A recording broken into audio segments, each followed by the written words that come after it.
Mobiloire Congress sur le stand de chez Lenovo. Je vais vous présenter le VibeShot. Alors qu'est-ce que le VibeShot? Eh bien, ça veut être le photophone en fait de Lenovo, dans le sens où vous allez pouvoir avoir un smartphone haut de gamme avec des fonctionnalités photo très avancées. Pour le moment, je vais vous présenter l'appareil en lui-même. Vous allez retrouver au sein de cet appareil un processeur Snapdragon 615, un processeur cadencé à 1,7 GHz. Vous allez avoir également un écran ici de 5 pouces qui offre une résolution Full HD, soit du 1920 x 1080 pixels. C'est un écran IPS. On va également disposer de 3 Go de mémoire vive, 32 Go de stockage interne qui va être extensible, et bien heureusement pour nous, avec une carte micro SD de 128 Go. Donc avec toutes les photos qu'on va pouvoir prendre avec ce smartphone, c'est totalement logique. Concernant la batterie, on va avoir une batterie de 2900 mAh. Donc qui devrait être relativement correct pour nous pouvoir tenir au moins une journée avec ce smartphone. Pour la connectivité, eh bien, vous allez avoir du traditionnel, j'ai envie de dire, du Wi-Fi, du Bluetooth, une puce NFC, de la 4G LTE. Ensuite, si on veut vraiment rentrer en détail concernant les caméras et ce qui concerne ce smartphone plus en lui-même, eh bien vous allez avoir ici une caméra donc frontale, donc une caméra de 8 mégapixels, donc relativement correcte. Alors vous n'allez pas le voir avec l'éclairage qu'il y a ici, c'est pas terrible.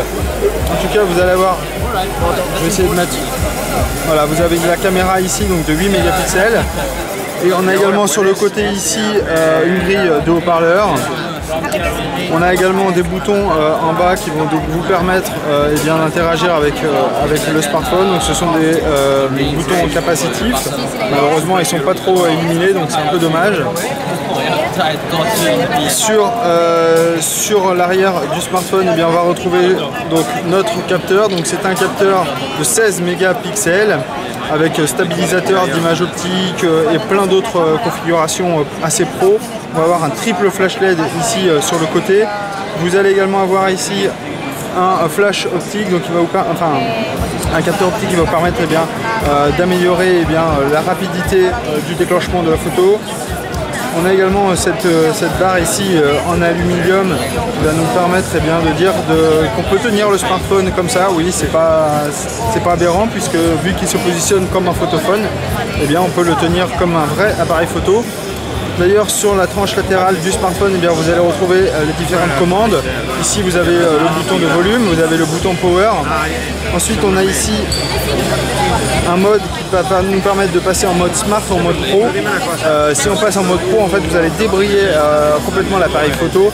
On va voir ça par la suite. Et ensuite, on a le bouton power, le bouton shot, pardon, qui va permettre de prendre directement les clichés depuis cette tranche.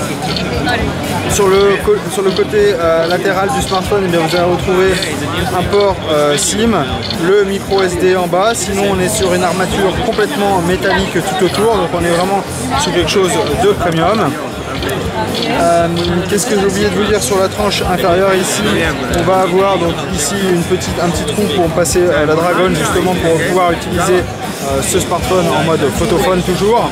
On va avoir une grille de haut-parleurs, et enfin on va avoir le port micro USB juste en dessous. Concernant la partie logicielle, on est sur du Android 5.0 Lollipop. On a la surcouche Vibe UI en surplus qui nous permet de débrider certaines fonctionnalités du smartphone, et notamment sur la partie photo, le modèle d'à côté, puisque évidemment la caméra ne marche pas sur le modèle que j'avais choisi, c'est un peu dommage. Donc concernant la caméra ici, on a donc une caméra de 16 mégapixels. On va pouvoir débrider donc le mode normal et le mode pro. Si on passe en mode pro, automatiquement, vous voyez, on a la caméra qui est complètement débridée. Vous allez pouvoir régler le contraste, l'ISO, la balance des blancs, etc. Vous allez pouvoir activer ou non le flash, et plein d'autres configurations qui sont automatiquement disponibles. Vous allez pouvoir switcher entre les caméras très simplement. Voilà. Si je prends une photo, vous allez voir, le déclenchement est assez rapide. Vous voyez, ça se prend assez rapidement. Le focus est rapidement fait. Là, je peux débrayer, et là, je peux y aller style comme si j'avais donc donc là, j'ai beaucoup de luminosité. En tout cas, je peux débrayer complètement mon appareil photo. Je peux repasser en mode simple assez facilement. Por eso sé la diferencia entre valenciano y Voilà, là je repasse en mode standard, j'ai envie de dire, comme si on avait un appareil photo d'un smartphone traditionnel. La qualité des photos est très bonne, la réactivité est très bonne également. Quoi dire de plus? Eh bien qu'on a un smartphone réactif évidemment, on a 3 Go de mémoire vive, on a un processeur très puissant, donc on est quand même sur une belle bête. Le design ne pourra pas plaire à tout le monde puisqu'on a quand même cette bande métallique qui peut rebuter certaines personnes. En tout cas, on a quand même un très bon smartphone en main et pour tous les amateurs de photos, eh bien celui-ci va être très intéressant.